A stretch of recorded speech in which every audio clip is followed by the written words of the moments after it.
सुबह सवेरे ही खबर आप लोगों को तो मिल ही गई होगी कि जीतन सहनी, जो कि बिहार सरकार के पूर्व मंत्री और सन ऑफ मल्लाह कहे जाने वाले मुकेश सहनी के पिता का निर्मम हत्या किया गया है। उनका छत विछत सौ जो है, मतलब धारदार हथियार से उन्हें मारा गया है।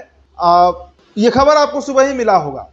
देखिए, खबर बेहद विचलित करने वाला है, आप खुद अंदाजा लगाइए। हालांकि इस पर सभी नेताओं का बयान आ चुका है, पप्पू यादव से लेकर चिराग पासवान, जदयू के रामनाथ ठाकुर हों, भाजपा के गिरिराज सिंह हों, सभी नेताओं की प्रतिक्रिया आई है। दुख जताया जा रहा है, कहा जा रहा है कि पताल से भी खोजकर अपराधियों को निकाला जाएगा। घटना उनके पैतृक आवास की है। उनका पैतृक आवास जो है वो बिरौल अनुमंडल स्थित अफजल्ला पंचायत के सुपौल बाजार, जो उनका गांव है, जहां पैतृक आवास है, वहीं से जीतन सहनी का शव बरामद हुआ है। सबसे बड़ा सवाल है कि आखिर उनकी हत्या किसने कर दी, और उससे भी बड़ा सवाल है कि जब मुकेश सहनी जैसे एक बड़े कद के नेता, मतलब बिहार में जो टॉप लीडर्स आप काउंट कर सकते हैं, पॉलिटिशियंस कह सकते हैं, बड़े नेता कह सकते हैं, उनमें मुकेश सहनी का नाम शामिल होता है। जब उनके पिता का ये दुर्गति हो सकता है बिहार में, अपराधी सोचिए कितने बेखौफ हैं, तो हम और आप जो आम आदमी है, जो एक आम बिहारी है, उसकी क्या हाल अपराधी करेंगे, इस पर आपको विचार करना होगा। अब देखिए, सत्ता पक्ष कह रहा है कि अपराधी को पताल से खोज कर निकालेंगे, विपक्ष जो है वो इस पर लॉ एंड ऑर्डर पर सवाल उठा रहा है। लेकिन मसला सिर्फ लॉ एंड ऑर्डर, पक्ष विपक्ष, आरोप प्रत्यारोप का नहीं है। मसला है कि आखिर बिहार कितना सुरक्षित है। नीतीश कुमार जो कहते हैं कि 3C से कभी कॉम्प्रोमाइज नहीं करेंगे, चाहे वो कम्युनलिज्म हो, चाहे वो करप्शन हो, या फिर क्राइम। लेकिन करप्शन का वही हाल है बिहार में, और क्राइम का तो कुछ कहना नहीं। अब देखिए, इस पर पप्पू यादव की भी प्रतिक्रिया आई। पप्पू यादव ने साफ कहा है कि भाई बिहार में आखिर बिहार जा किधर रहा है।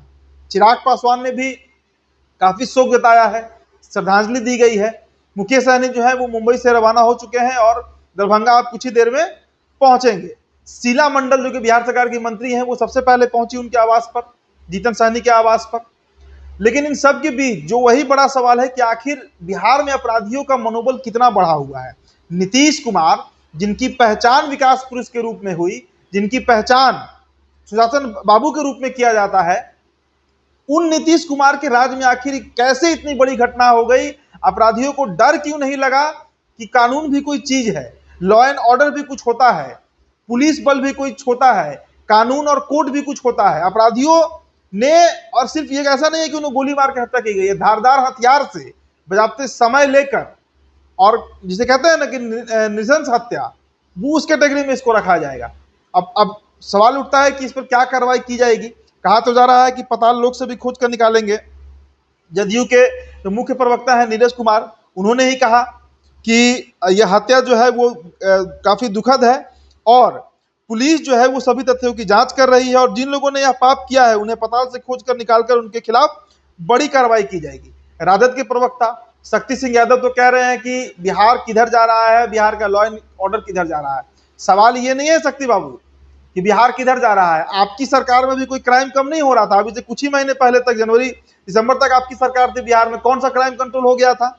बालू माफिया हो, भू माफिया हो, शराब माफिया हो, या गली का माफिया हो, कोई माफिया हो, वो माफिया ही था।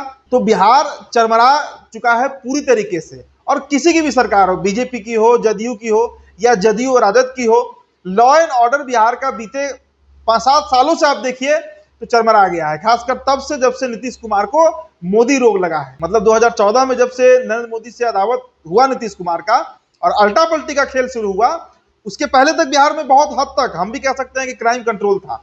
2010 याद कर लीजिए, 2011 याद कीजिए, 2008-9 तो सवन कांड चल रहा था बिहार में, अपराधी थर थर कांपते थे। इस तरीके से आज अपराधियों का हाल उत्तर प्रदेश में हुआ है, वही हाल कभी बिहार में नीतीश कुमार ने किया था, तभी तो नीतीश कुमार का इस तरीके का छवि बना था। लेकिन आज आपके गांव में, आपके कस्बे में, आपके पंचायत में, प्रखंड में, जिला में, या पूरे बिहार में किसी अपराधी को कोई डर नहीं है।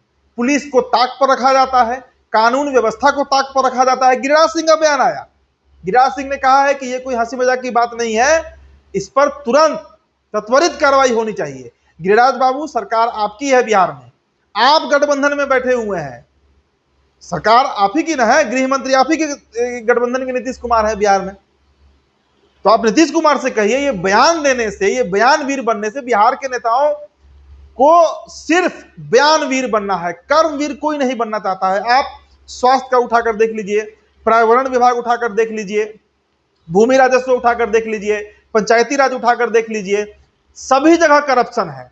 अधिकारियों को सिर्फ यही काम दिया गया है कि कैसे कमाई हो, कैसे उगाही किया जाए। तो ऐसी स्थिति में बिहार कहां जा रहा है, यह बेहद दुखद घटना है। देखिए, जीतन सहनी भी एक आम बिहारी हैं, मुकेश सहनी के चूंकि पिता हैं इसलिए काफी लाइमलाइट में ये खबर चला गया।